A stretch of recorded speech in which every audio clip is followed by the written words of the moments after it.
Саламатсыздарбы. Эмеси Геошондо программасы.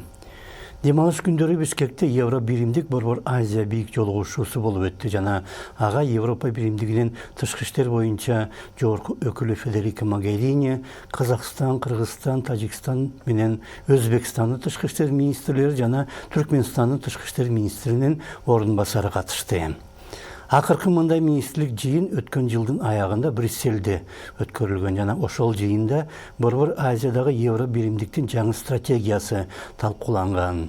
Кийин ал стратегия июнь айында ЕСтин баш ордосунда бекитилген жана азыркы Бишкектеги жолугушууда анын бетачары болуп, ал стратегияны эми өз алдынча программалар жана жаңы демилгелер менен толтуруу иштери макулдашылды.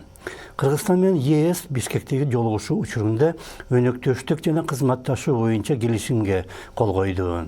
Могерини айым кыргыз тарапка кайрылып, жакшы келишим иштеп чыкканы үчүн ыраазычылык билдирди. Анын айтымында, бул келишим Евро биримдик менен Кыргызстан ортосундагы кызматташууда жаңы тепкич болот. Ал Кыргызстандагы демократияны күчтөндүрөт. Ошондуктан ЕС аны колдойт. Министр Чыңгыз Айдарбековдун айтымында бул келишимге эки тарапка тең пайдалуу шарттар кирген. Мисалга, Кыргызстан азыр региондорду өнүктүрүүгө жана кеңири санариптештирүүгө кызыктар. Андан тышкары Бириккен Улуттардын туруктуу өнүгүү максаттарына жетүү үчүн дагы колдоо керек.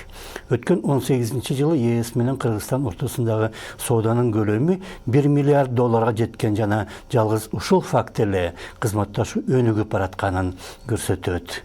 Кызматтан жакында кете турган Федерика Могерини дагы Кыргызстан эгемендикке жеткен күндөн тартып Европа биримдиги ага колдоо көрсөтүп келатканын белгиледи. Анткени Кыргызстан демократия жолун тандап алган. Бул багытта дагы көп нерсе жасалууга тийиш, бирок өлкө ордунда турбай бир топ аракет көрүп жатат. Ошондуктан Евро биримдик Кыргызстанды колдоону улантат. Борбор Азия өнүгүп жана күчтүү болуп баратканын биз көрүп турабыз. Региондо жаңы мүмкүнчүлүктөр пайда болуп жатат жана андан пайдаланып Борбор Азия мамлекеттери ортосунда дагы жана жалпы региондо да кызматташууну күчөтүү керек. Андай көп тараптуу байланыштарды күчөтүү боюнча биздин кызыкчылыктарыбыз бир. Ошондуктан Европа биримдиги менен кызматташуу күчөйт. Кыргызстандын тышкы саясаты акыркы жылдары өзгөчө Алмазбек Атамбаевдин учурунда көп векторлук багыттан тайып бараткан.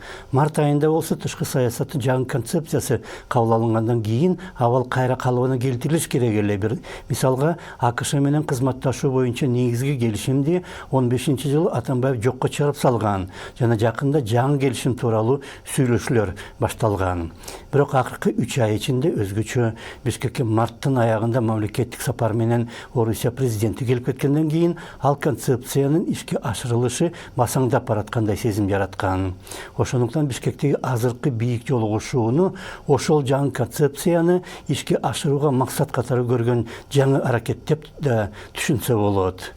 СССРдин ордунда пайда болгон жумурияттардын жетекчилери Кытай же Орусия жардам кылганда эч кандай шарт койбостон жардам берет деп ошону мактайт.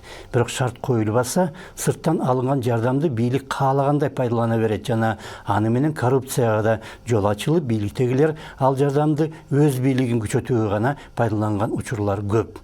Ал эми берилип жаткан жардам кайсы бир шарттар менен коштолсо, андай өзүм билемдик азаят. Мисалга, Европа биримдиги жардам берип жатканда бөлүнгөн каражаттын кайда жумшалганы ачык болуп, аны менен демократия күчтөнүүгө тийиш деген шарт коет.